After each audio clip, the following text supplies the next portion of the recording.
Well, we're right at 6 o'clock, folks. Everybody's sort of ready to go. Try to make it just a little less than an hour, if that's okay. This is a session. First of all, I'm Dr. Thomas Mueller. I teach in advertising. Some of you may know me from many online courses. I do teach a lot in our online program. We have some online students on today on this session, but I am recording this session because a lot of the students are probably still working and couldn't be on at this point. So it's sort of open and we'll go through some discussion and questions. And then I did have an assignment that I built with all my online classes for this session. So I appreciate that. So let's see who's participating today. Macon, you're here. I can see you right there. Macon, do you want to introduce yourself or do you want me to read the promo? I can introduce myself. All right, that's probably good. Thank you. Yeah.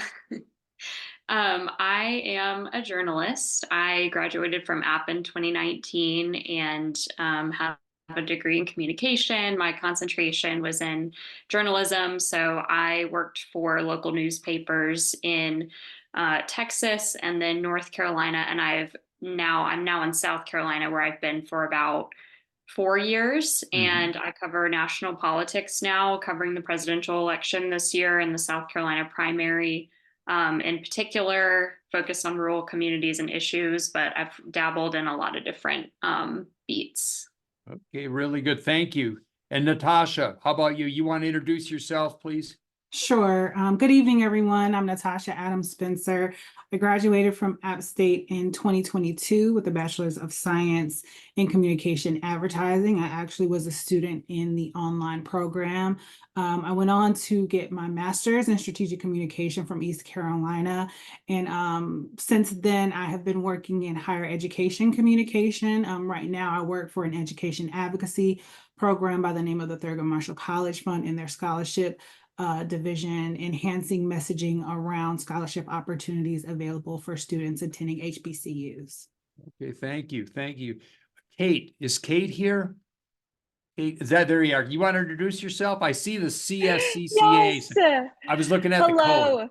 I know when I got in, I saw it said CSCCA. Must still be on my work account. That is my bad. My name That's is Kate okay. How are Kean. you?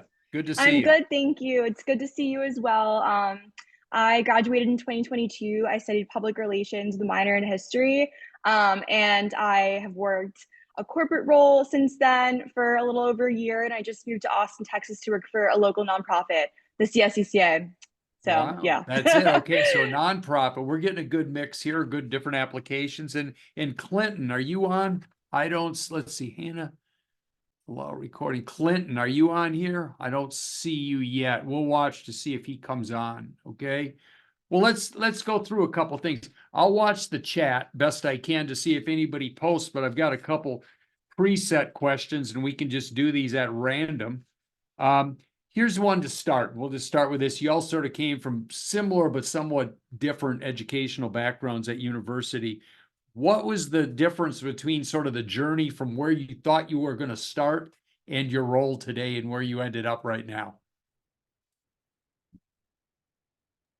I can chime in first on that. Sure. Dr. Miller, I will say that for me, when I first started pursuing my degree in communications, I thought that I would aspire to be a traditional communicator in a role that kind of mirrored traditional communications. But as I went through the program, I saw that, in any industry at its core, communication is needed. And I've always had a passion for higher education, and I had worked some at universities, and I really saw how I could translate the knowledge that I received in not only my undergraduate program, but also my graduate program, and translating that into a career in higher education, but focusing on messaging to enhance higher education. So it just really opened my eyes to let me know that there was a lot more that I could do with a degree in communication.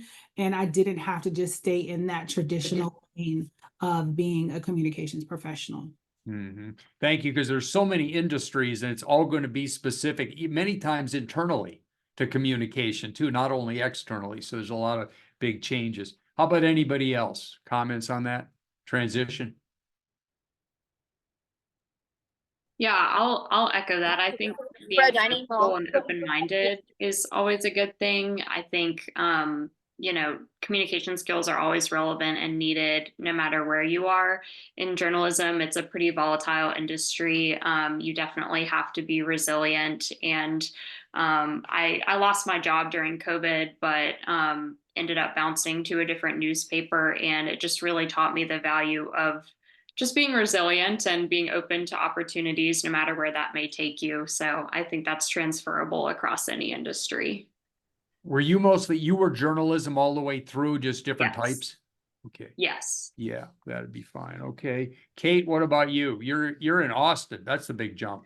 I am. I'm in Austin. I love it here. If any of you have ever visited, I'm sure you understand that. It's a great place. Definitely would recommend as a person starting off their career. There's a lot of 20-something people also trying to get their footing. So it's been really awesome. I've met a lot of great people so far through networking events and just my current job and things like that. So if you're thinking about where you want to go, I cannot recommend Austin more. I did work in a super corporate role before this, based in Fort Lauderdale. So I've kind of gotten two very different experiences.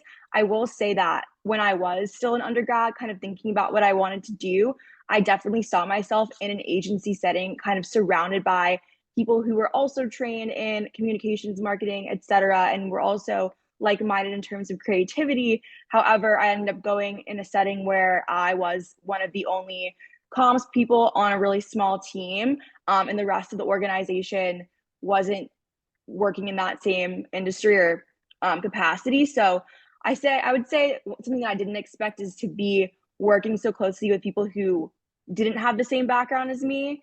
But comms people are needed almost everywhere. So you're going to end up in situations like that throughout your career where you are the only comms person. You're on a really small comms team for a company where the focus is kind of elsewhere, and just having to be able to support them in whatever ways that they need, where it might not necessarily be what you thought you were going to be doing working in communication. So that's definitely been something I didn't expect. Great. And I'd also suggest you all came up with some new great opportunities to really research these companies you're targeting, because you really sort of understand how they work, what's going on, because then you can see where the communications component could fit in. Okay. This one, I like this next question. What's a typical day like in your, and I've thought of it because when I come in, I always sort of know what has to happen that day and then what my margin is for other things. So what do you, when you sit down at your desk at the start of the day, what do you look at, or how does that look for the day?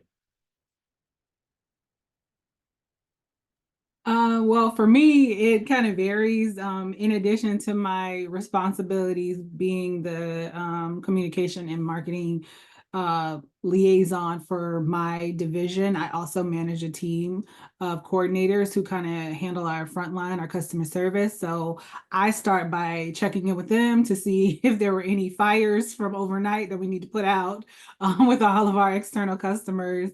And then it just kind of goes into checking my email. I have two inboxes that I manage, my personal email as well as our outreach and engagement email that is exterior to the public. So responding to those first and then checking my personal email. And then as you can imagine, I probably have a lot of meetings throughout the day, typically heavier workload at the beginning of the week, and it kind of fades out as we get to the weekend. Our entire organization is remote.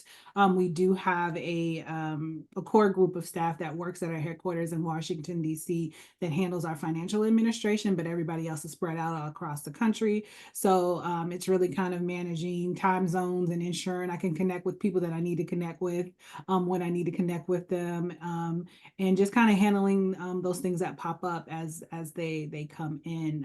No day is the same because we deal with a lot of students, a lot of faculty and staff, a lot of parents. So as you can imagine, we have to pivot a lot to respond to those needs. All right. How about you? Let's see. Who wants to do a Macon? You want to try? What's a day look like for a journalist? Oh man, every day is different, truly.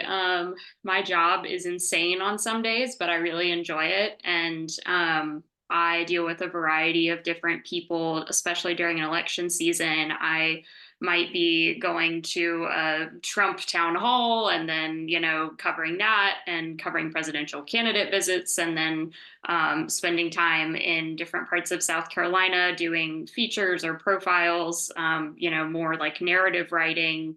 I spend a lot of time talking to people on the phone, just developing relationships with sources, and then working on projects too. I wrapped up a big project last year where I traveled basically the entire state, profiling each region and talking to voters and trying to get at basically what was unique about each region and how that was going to influence the primary headed into 2024. So my job some days can be quite stressful, but other days are very rewarding. And I work with a great team of really talented reporters, so I'm learning a lot, and I'm very thankful for that. Good, good. And how about you, Kate? What's the day like? New job. Yeah, new job. I just started this job in January, so it's been super exciting. I will say that working in marketing communications, kind of like you both echoed, like every day is different. You really never know. Anything could happen. There could be fires you have to put out. There could be something more timely that comes up that you need to get out, whether it be through an email campaign, through social media, or otherwise. So you never know what's going to happen. But I will say my last role, I had a small team around me, so we did have more of a routine going of who's doing what. I currently am the only comms person, so I'm able to kind of set my day myself and prioritize myself. So that's pretty cool. I will say both roles, a lot of what I've been doing, we would do the website SEO, so like blog writing, things like that, which obviously entails doing some research about the industry, what are the people talking about, all the social media, so creating graphics, mostly in Canva because I didn't go to school for graphic design, so doing my best there. Lots of that, posting on social, scheduling stuff out, email campaigns. We use Constant Contact. You'll learn that there's a bunch of different platforms to do kind of similar things, and you'll get experience in all of them throughout the years. But yeah, emails, socials, web, any newsletter content that needs to be created. Some organizations maybe have a weekly newsletter, some have a monthly newsletter. So just kind of gathering the materials from other teams within the organization that they might want to get out through that newsletter. I'm kind of like the central communicator, if you will, in terms of that. So yeah, lots of collaborating with everyone in the company in both roles, which are both very different, just because at the end of the day, like communications is so vital to getting stuff out, and everyone is doing different things, but at the end of the day, they need to go through the comms team to be able to communicate that to whatever the stakeholder might be. So yeah, it's always different, but super fun. Very good. We did have a question come in here. Could you all comment? There's a question about pros and cons to working remotely or in person. And maybe some of you had experience with it or not, but what would you recommend, or what's your take on that? I think it really depends on the individual. Prior to the role that I'm in now, I've been in this role since January of last year. I worked an in-person job. I was a comm specialist for a local nonprofit in Raleigh, North Carolina, and that was in person. It just really depends on you. If you're the type of person that thrives off that interaction and feedback with your colleagues in a close-knit setting, then I would say that remote work might not be the best thing for you. It can be difficult to make those connections and have that sense of camaraderie with your teammates if you don't see them every day. I will say that, my organization, our HR and our talent management team does a really good job of ensuring that we have those connections. So as corny as some people may think those coffee breaks are and the happy hours, the virtual happy hours, they really do allow us to foster a connection with our colleagues, because I mentioned we're all over the country. So I think it just really depends on the person. For me, I was, as I mentioned, also pursuing a graduate degree while I was working, so it made more sense for me to work remotely. It just helped my schedule and helped me to kind of manage my time. But I think it's really just, it's an individual decision. Okay. Anybody else have experience with it or comments? Yeah, I could answer. I currently work full-time in person. My previous role was hybrid, so I would work remotely 2 days and go in the office 3 days. However, I'm definitely a yapper, if you will. I like thrive in like having social interaction. That's what fuels me. So I prefer to be in person. Like when I had the 2 remote days, I sometimes would only take one or like none just because I wanted to go into the office. I also liked my coworkers, so we had a great banter with each other, and in terms of collaborating, being able to just kind of say like, hey, like what's blah blah, and like getting an immediate answer rather than like waiting for a response that could take longer and could hold up whatever process you're trying to do. And in terms of like remote work, I would do sometimes, but I think that knowing the people you're working with and how they kind of their mannerisms and how they operate in person allows you to then better communicate remotely, because you can kind of gauge what their maybe their email or their cryptic emoji like means if you like have that relationship with them in real life. So I think that the perfect balance for me personally would be like the option to maybe work remote if I needed to for some reason, but I definitely like love being in person. This is a hot take, if you will. Most of my friends work remote and they love it, but I'm just, like I said, a yapper. I mean, listen to me, I'm still talking right now. There you go. That's fine. Well, let's jump one. Wait a minute, Macon, did you have anything on remote? I don't know if you've worked remote or not. Yeah, I'm hybrid right now. Okay. So I do like the hybrid model myself. I'm kind of a yapper, but I also really like having my own space to be able to dive deep on a project or do some writing. So my team and my boss is based in Charleston. I work out of Greenville and I'm on the road a lot. So I go down to Charleston maybe like twice a month or so. But I really find that the hybrid model kind of hits that sweet spot to where I can still go into the office and be around my colleagues and yet still have that flexibility to be at home or, do what I need to do. Okay, good. All right, thank you on that. Let's see. Here's a question on the script question. How do you differentiate yourself? I'm sure you all had to compete to get to where you wanted to go. How did you differentiate to make yourself stand out?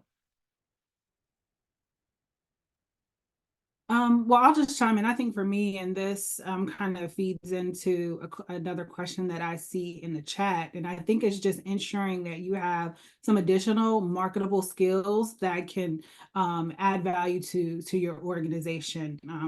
I think in addition to just being a communication professional and having that subject matter expert knowledge in that area, if you can provide critical thinking and strategic thinking, if you can provide problem solving skills, if you can make data-driven decisions, then an organization is going to see you as an asset to them. So I think not only arming yourself with that subject matter expert knowledge, but also arming yourself with other skills that can be transferable across disciplines, across industries. That's how you make yourself stand out as a candidate, and just amplify yourself as a communication professional, because communication is all about strategy. And if you can strategize, if you can incorporate all of those different skills, you're just making yourself a better communicator. Very good. Thank you. Let's see. Macon, how about you? What about some differentiating points as a journalist? I think everything that Tasha said is spot on. And then specifically as a journalist, I think a lot of it's a worthwhile pursuit to kind of find your voice as a writer, find the things that you're passionate about, find the topics and the beats that interest you, but always continue to develop your voice. So continue to writing, trying different types of writing, trying different topics, getting feedback from other people, reading a lot, reading lots of different things. A lot of my industry is being able to tell a good story in a way that makes people care. And the way you do that is by having something interesting to say, number one, but also having a strong presence and having your own unique way or unique voice. So as a journalist, I would definitely say never be afraid to stop learning and challenging yourself, whether that's professional development wise or in terms of writing skills. All right, thank you. And Kate, you've been in a couple big markets. You've been moving around. So what's the plan? How do you get noticed? Yeah. I agree with both of them, and especially working in comms, you might end up working in an industry that you're not super familiar with. Like, what your kind of role is, being the marketer, the communicator, whatever it might be. But you have to learn those industries that you are working within and learn about what the people that work in the larger scope of the organization are doing to be able to effectively get their messaging across and also reach new audiences. So I think continuously learning, like I'm always reading into all sorts of stuff, listening to podcasts about whatever the industry that I'm working in is, because, you know, I know about marketing, but you can't market something that you don't know anything about. So continuous learning for sure once you are in the door. But to get there, I would say having a strong digital portfolio is super important. A digital portfolio that shows your creativity, because, you know, your resume might be a little bit more straightforward, but having them be able to click on that link and see your personality through the digital portfolio, see clear examples of what you have done in the past, I think speaks volumes. So I've definitely been told in interviews before that like my digital portfolio really stood out, and that was like specifically kind of what they were looking for. So I would definitely say that. And I think if you're kind of already in the room, you're having the opportunity to interview, they've read your resume, they kind of know the bullet points on there. So branching out of that into maybe more of like your personality in the interview and standing out that way and kind of, you know, maybe like get them to laugh a little. I'm like, that's what I do. I'm like, maybe that's not the most professional advice to in some industries that you'd be working in, but I think when you are working in communications, marketing, like I work largely in social media, that is one of the things that does set you apart. So yeah, I'm like, crack the joke, why not? Humor goes a long way, right? So I think Natasha called this out. There was a comment put in on the chat about adaptability and organizational skill. So I had a question here. When you go into your jobs, are you given real clear instruction on how everything should happen? Or do you pretty much have to put together your own plan on how to get it done?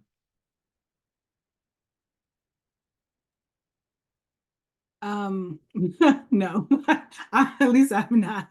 I am not given clear instruction. I'm given a framework and then it's kind of left up to me to decide how it gets done. So definitely being flexible, being adaptable, having I think pivot is like the word of the last 10 years, but honestly, being able to pivot on the dime is important because you just never know what you're going to encounter. My role has a lot of interaction with our external audiences, so a lot of messaging, a lot of communication and email campaigns, listening to our audiences and their pain points and kind of adjusting from there. If an application rollout doesn't go successful, we know we definitely need to pivot and change our language and how we communicate with our students and our parents from there. So yes, you definitely have to have those additional needed skills in addition to being armed with the knowledge that you're gaining in this undergraduate program, because the world is going to throw everything at you. So you definitely have to be able to catch it and go from there. That's a great point. How about Macon? You got something on that for us? Definitely. I definitely co-sign everything Natasha said. Again, you know, sometimes I'll get specific assignments from my supervisor or, you know, other people in my organization, but a lot of the time it's me pitching my own stuff and arguing for why I should be able to devote time and resources and energy into reporting something. You know, people have super short attention spans now, and you have to really be able to advocate for why it's worth, you know, reporting on something and how to really get people's attention. So I think, you know, being organized is really important. And like I said, especially in news industry, knowing your news values, knowing, you know, what resonates with people and how to get them to care about something. And then just being flexible, and, you know, things can blow up sometimes and you just have to kind of roll with the punches and, you know, be adaptable. All right, Kate, you're still there. How about it? Any examples? Yep. You're brand new, like some adaptability problem you came upon?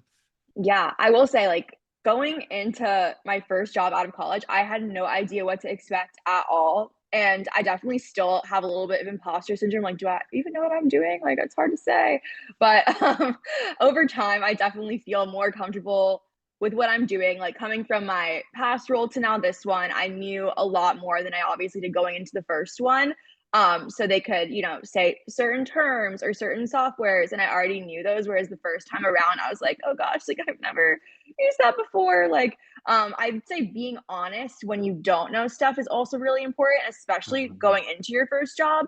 They see your resume, you have internship experience, maybe you work through college in a different capacity, whatever it might be, like second story media. That's a great one.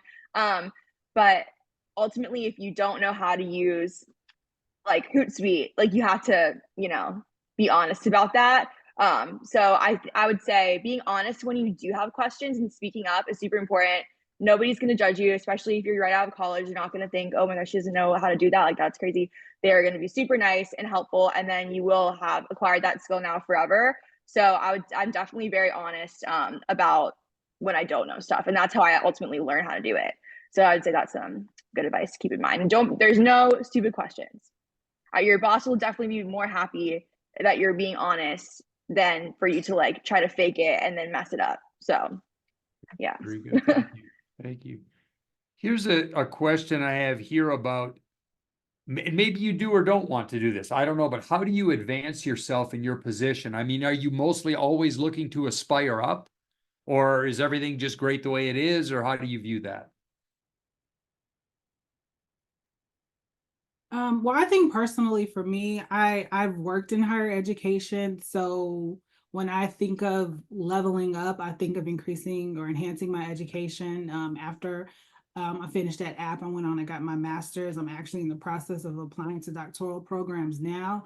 So for me, that is how I see myself leveling up. As far as position wise, I think what both Macon and Kate have mentioned about being open and adaptable and continuously learning, continuously immersing myself in the industry, keeping up on trends, keeping up on new software, keeping up on new platforms that are coming onto the scene. That is how I make myself marketable and set myself up to have the opportunity to advance. Okay, thank you. I know for me, definitely, I mean, journalists are always trying to move to a larger audience or a larger market, bigger topics. It is cool to see how every job that I've taken has moved me forward in a direction that I want to move in my career. Every step up the ladder has been an improvement and been with either with a bigger audience or something that I'm really interested in. But I would say that there's also nothing wrong with finding a really good job that you enjoy and sticking in that. I think it can depend on what your personal and professional goals are at the time and what's a good fit for you. I know for me, I'm starting to think about, I'm funded through a program called Report for America. So they kind of help supplement my salary. It's kind of like being in the Peace Corps. So it's a 2-year contract. And when I'm up, when my contract is up, I'm already thinking about where do I want to be next and what's the next step for me. So but I think it can depend on what your goals are individually. Thank you. And Kate, you're brand new in Austin. You're not taking off right away, are you? No, I love it here. I'll be here. If anyone's looking for me. But yeah, I completely agree with both of you. And I would say it depends on what you're looking for. And that's something that obviously changes over time. For me right now, what I'm looking for is to learn. So that's my main priority. Like maybe in the future, it'll be something else. I'm sure, and not maybe, it definitely probably will be. But right now, my main priority is to learn as much as possible as early on in my career, and to just work really hard and make sure that any room that I'm in, I'm coming as my best self, and connections for something that I may be more interested in down the road form through that too.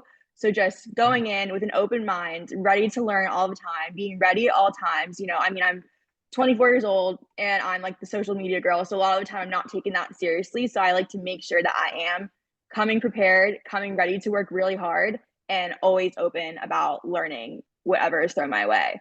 So right now, that's what I'm looking for, and that's what I got. We'll see down the road. Right. That can be just the knowledge base. And Natasha, you mentioned that too. Just the acquisition of knowledge opens you up to the better opportunity. So thank you. And by the way, Kate, you got a shout out for being transparent for your imposter syndrome.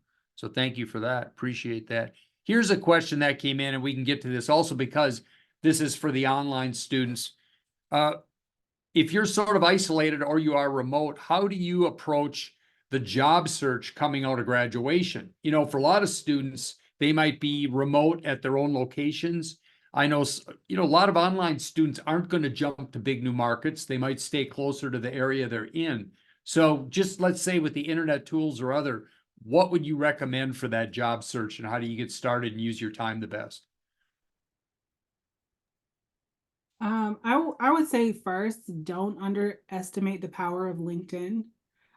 It is a really great resource that you can use to connect with people all over the world. I remember in one of Dr. Mueller's classes, that was one of our assignments. We had to, if we didn't have a LinkedIn, we had to create a LinkedIn. We had to reach out to organizations that we were interested in. And just that practice of reaching out and making contact and doing those low-level marketing techniques or marketing yourself really put you out there, and it allows you to see, you know, you can gain traction on that. You can make connections, and those connections could turn out to be fruitful. So for me, LinkedIn is one way to establish those connections. And then also don't underestimate the power of your current network. Like, you're in class with a lot of individuals, they may have different contacts or connections. Like, connect with your peers, exchange emails, start a group meet. Just don't be afraid to start where you are and make those connections, even if you are remote, because you never know who they might know, and might be able to connect you with a really good opportunity. Thank you for that. I'll just say real quick, back to LinkedIn, and I'm a fan too. Every time I think about it, I realize I could or should do more, but just recently we started to put back together some of our field trips, and one of the professors, Dr. Hahn, had mentioned Alley Financial, and I just started messing around on there, and I got to the marketing director pretty quick, and the whole thing, once someone on top says yes, you know, then everything starts happening. So it's pretty good to just use it and just reach out a little bit, and it really is an effective way without too much time invested, at least in that case. So how about the rest of you? Anybody other comments on just investing in the hunt? Yeah, I would say for me, I just found it really effective to make it a goal to send out one application a week, or just have reasonable expectations to where you feel like you're being proactive if you are, you know, aggressively job searching. Maybe it's your goal is like, okay, I'm going to send out my resume to 3 people this week, or I'm going to, you know, do 1 application this week, or I'm going to send 3 follow-up emails, or whatever it may be. And just breaking it down into little tasks like that really helped me when I was, at least when I was in school and trying to job search. And definitely working your network helps a lot. I mean, that's how I got my first job, was through, I knew somebody who had just graduated from App, and a professor connected us, and that's how I got my first job.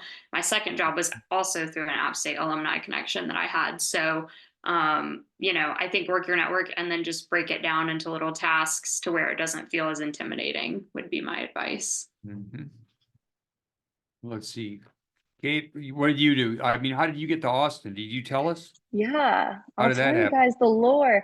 I also love LinkedIn. I'm a big LinkedIn girl. I'm obsessed with LinkedIn. It's like one of the only social medias that I use all the time. No, I'm not a TikTok person. I'm on LinkedIn. Okay, that's where I'm learning the trends of the industry. That's where I'm getting my news. Like, where's Kate Middleton? I don't know. I go on LinkedIn. So that's just me, but definitely agree with that. I am big on LinkedIn. I'm connected with people that I worked on group projects with, my professors, people that were in the same clubs as me, you know, people who have the job that I want. Like, I might even connect them. I don't really know them, and I'll say something like, hey, I see that you did this. Like, I am so inspired by you. Like, how did you get there? Like, you know, kind of thing. And maybe they will never respond. Maybe they'll block me. I don't know. Or maybe they'll answer and they'll connect me. And then that could be a connection I have on there forever that could come in handy down the road and that I could learn from. So definitely using LinkedIn, like overusing LinkedIn, I definitely recommend that. Just, yeah, tapping into your network, thinking about where do people that I know work, especially in bigger organizations. A lot of the time they're getting hundreds, if not thousands of applicants, especially for comms roles. So knowing somebody that's already inside who can put in a good word for you with the recruiter or the manager is always going to push you into the top of the pile, the digital pile, if you will, in terms of getting your resume even looked at all when it is so saturated like that. Definitely recommend that. Tapping into, I always say, like, the family friends. what's your parents' friends doing? You know, what it like, is their company hiring? You know, that's a good one too. That's how I got my first job. And then this one, I got it through Indeed. I actually got I applied through both of my roles I actually ended up in through Indeed. Refer from the inside for that first one. It was one of my parents' friends. And then this one, I don't know. I think it's just the interview, like just being memorable in an interview. Like I actually gave a good shout out to App State. I work for a nonprofit called the Collegiate Strength and Conditioning Coaches Association. So any strength and conditioning trainers at any university have to be certified through our organization. And I don't know anything really about sports, but I am a Swiftie. So during that interview, I said something like, I didn't play. They asked me, what is the biggest barrier in terms of like you in this role? Like, what do you think would hold you back? And I said, well, I wasn't an athlete in college. I don't really follow sports. I said, but I am a Swiftie. So I'm prepared to learn about sports like it's my day job. And they're cracking up, you know what I mean? And then just kind of, and I think that they just kind of liked the humor of that and like, you know, like the willingness to try. So I would say just setting yourself apart, and once you're face to face or like this with somebody is what's gonna have them, you know, maybe they'll fall asleep thinking about you. I don't know. I need to mute myself. And I would say too, just to see again, this alumni event we're having today and tomorrow, the number of alumni who want to help. And so, you know, even with LinkedIn, if you can ever filter for alumni for different cities, for different industries, and use the filter capabilities, one connection with an alumni can go a long way, and they really are helpful. So that's another great opportunity. Okay. How about this question? What are some of well, it says here, challenging and most rewarding? I'd call it pro or con, bad or good. What's a couple examples of things you like or don't like about what you're doing?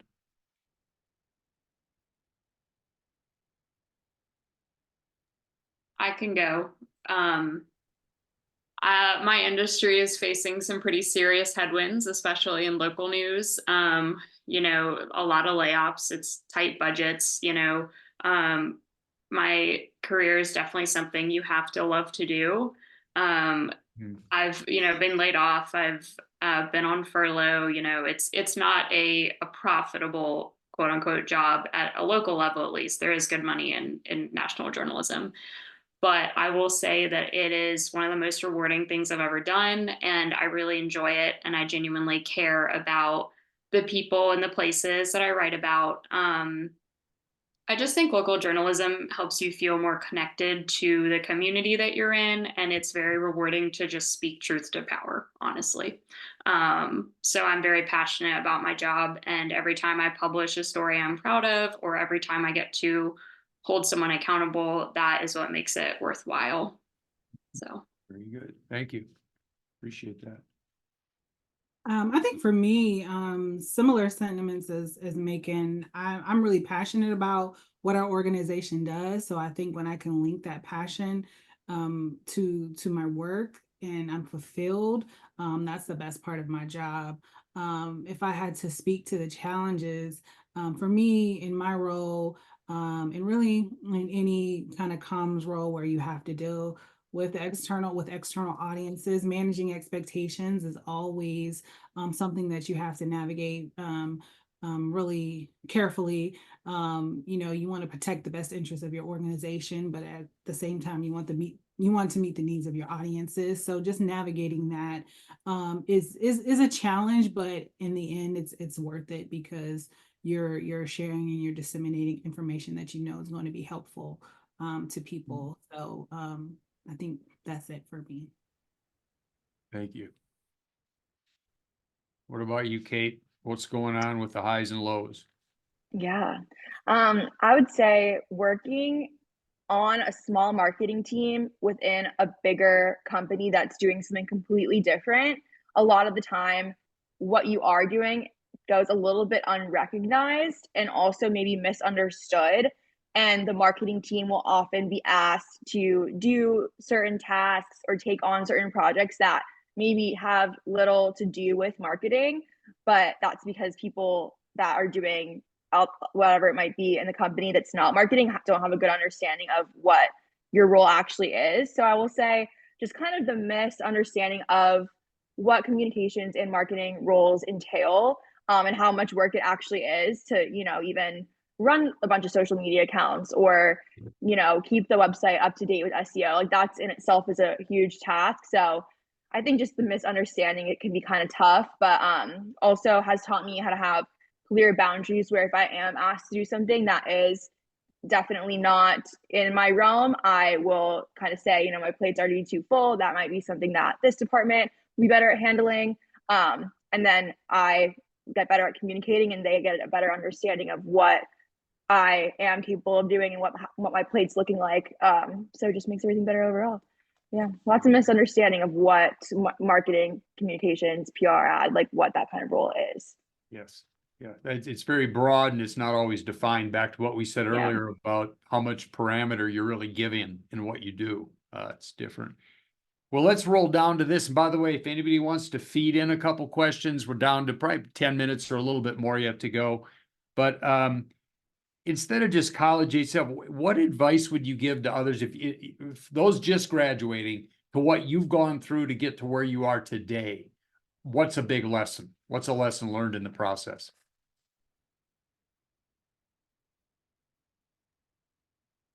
I think it's kind of already been mentioned, but I want to double down on it, keeping an open mind. I know while you're in school and going through the process, you may have just a very narrow focus on what it is that you want to do and the type of industry that you want to be in, the type of role that you want. But just being open-minded, because as we've all stated, communication permeates every industry. It permeates every organization. So there are a lot of opportunities to work in this field in maybe some non-traditional roles. I see myself as doing just that. When I was in school, I didn't think that I would be working for a university or for an education advocacy organization, but I am operating in exactly what I went to school for. So I don't feel like I wasted my money. So I'm getting my money's worth. I'm operating in what I paid for, and I'm doing it every day at a high level. So just keeping an open mind and being open to opportunities that may not look like what you think that you want right now in this moment. Very good. But anybody else, lessons learned, Macon? I think I would tell my younger self that comparison is a thief of joy. I think, at least for me, I was putting a lot of pressure on myself as I was graduating to find a job right away. I was comparing myself to my peers who were getting offers, you know, looking around to other people to see what they were doing and being like, oh gosh, like, am I doing the right thing? Am I picking something that's a good fit for me? And I think that's just, don't put so much pressure on yourself. I think relax, have an open mind, you know, be adaptable, and just don't compare yourself. I think also, especially as women sometimes get pitted against one another in the workplace, intentionally or unintentionally. And I think there's just embracing a mentality that's like, there's enough to go around and I don't need to compare myself to other people. And I know that it will work out. That's what I would say. That's fair. Okay, thank you. Thank you. Let's see who's left. Kate, did you speak on that one? Did you speak on this yet? I just want to echo exactly what Okay. Macon said. That's exactly what I would have said. Yep, Good. for sure. Good. Thank you. Well, That's awesome. I'll throw in, and let me ask you this as an educator. You know, we teach in this realm of social media, and as you have seen it going through your careers, what is it really good? Is it really bad? I mean, how do you view social media and how it affects the jobs you're doing right now?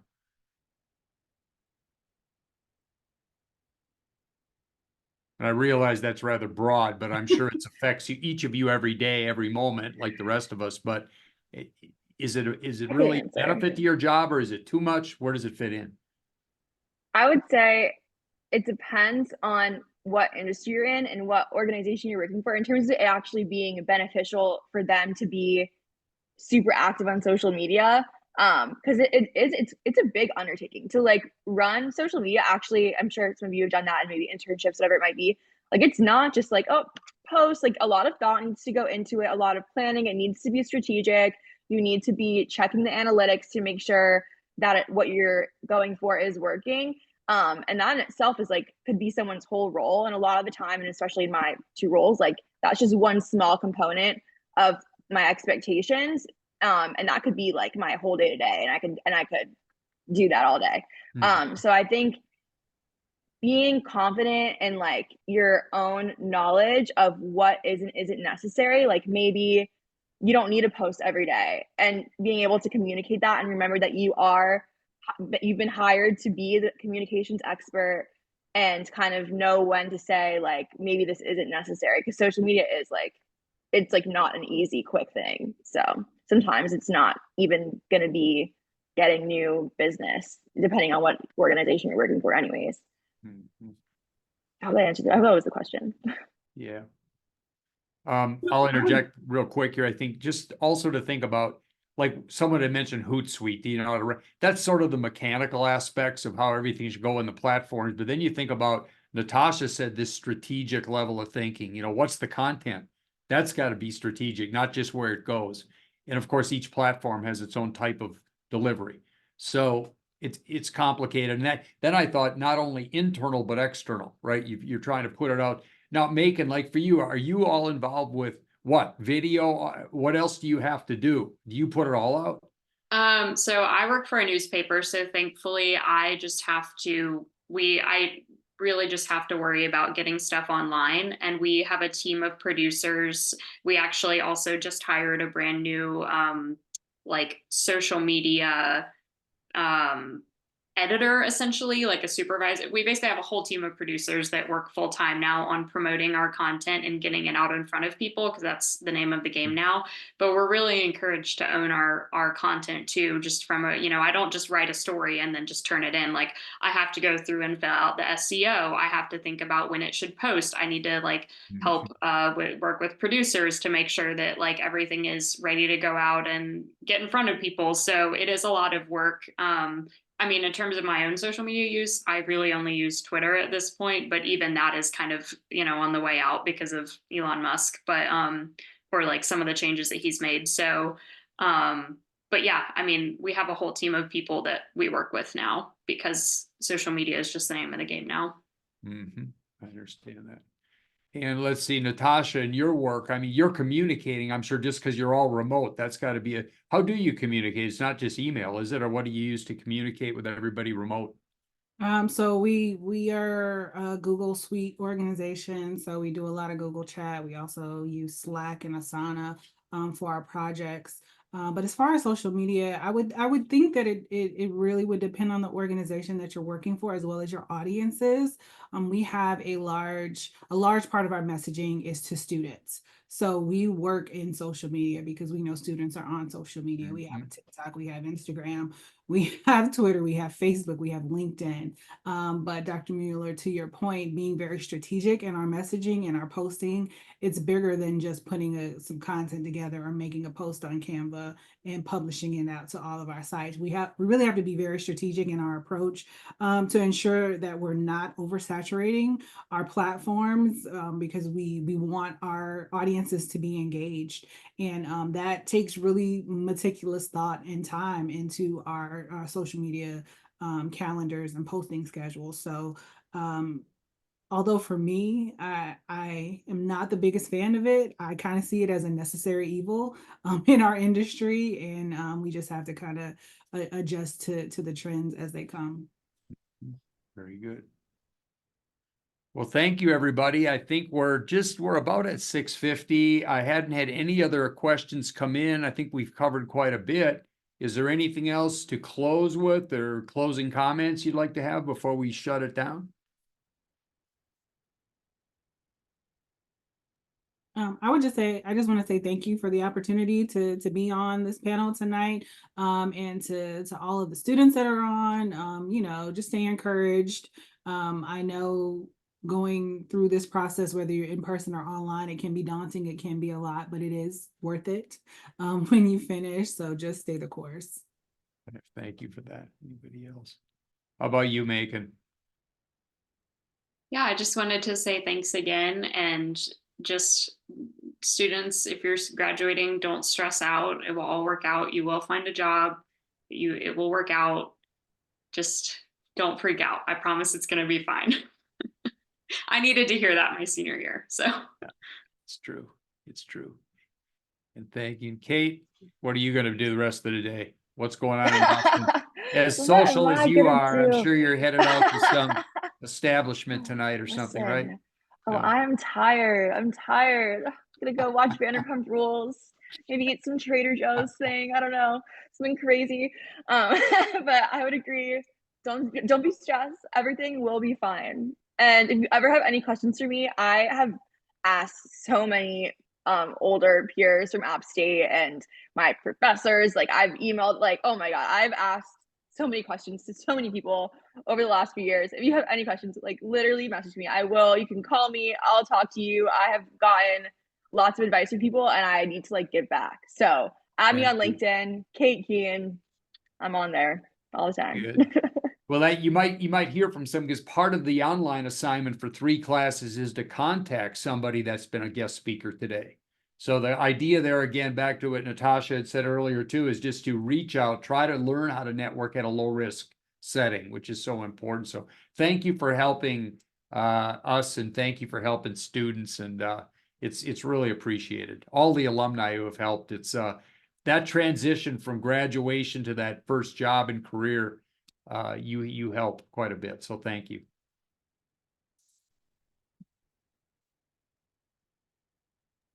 I don't All use right. LinkedIn very consistently, but my email is in the chat if anyone needs to reach me. Yeah, let's see. And Natasha put her LinkedIn in. That's great. And Kate just put her Gmail in. And Macon, what did you say? Where are you at? You can email me. I just dropped it in There the it is. somebody asked a question and I responded. So Got it's it. in there. I'm not a LinkedIn queen. I need to up my LinkedIn game, honestly. Yeah, well, I think I can always do more on that too, but it has been good. So, all right, everybody. Well, that's it. Thank you so much for coming on for the wonderful life of professionals in communications. Thank you. And hopefully we'll be in touch, and some students will be reaching out. So we appreciate your help. All right, everybody. Thank you. Bye-bye now. Thank you. Bye-bye.